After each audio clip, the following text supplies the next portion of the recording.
mahirap hanapin yung BICAM report. Wala sa DBM website, wala sa Senate website, wala din sa House website. So saan yun nakuha, Kong Sid, itong sa emails.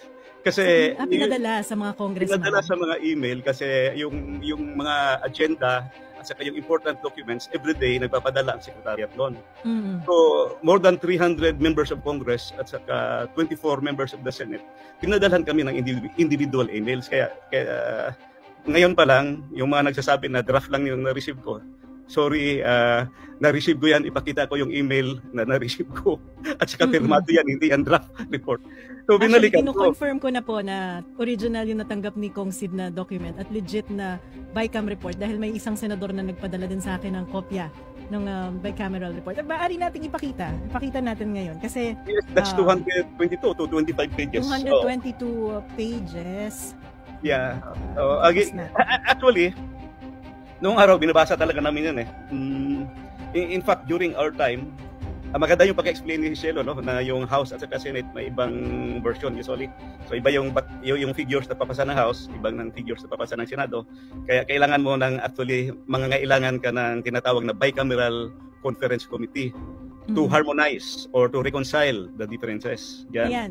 Pakita natin, Kong Sid. So ito po yung itong conference committee report. Ayan, may So nakasummarize po dyan yung mga changes na nangyari sa bicameral committee at pinirmahan po ito ng, tama ba ko yung Sid? Ito yung mga miyembro ng bicameral committee. Merong portion diyan na nandiyon yung pangalan. Actually, hindi lahat nakapirma eh. I don't know kung... So 222 pages po ito. Ito po yung mga changes na ginawa nila.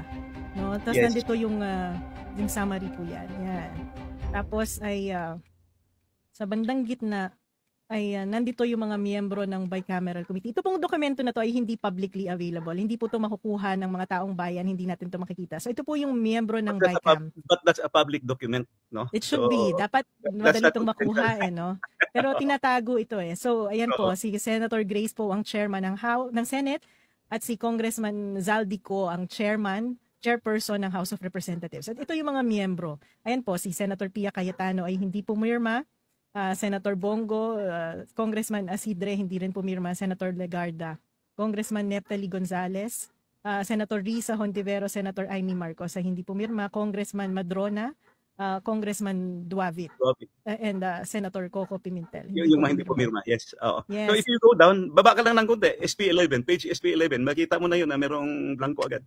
Tingin ko lang, na-shock na kagad ako na may blanco eh. SP11. Page SP11. Yan, ito. Department of Agriculture. Yan, nakita mo, may blanco na. Opo, so yung sa NIA, delete the amount in figures and replace with blank. PCA total. So hindi lang po tong page na to, several pages po. Several pages. At saka, yes. Ayan, so marami nang nakita ko, na-shock ako because, alam mo,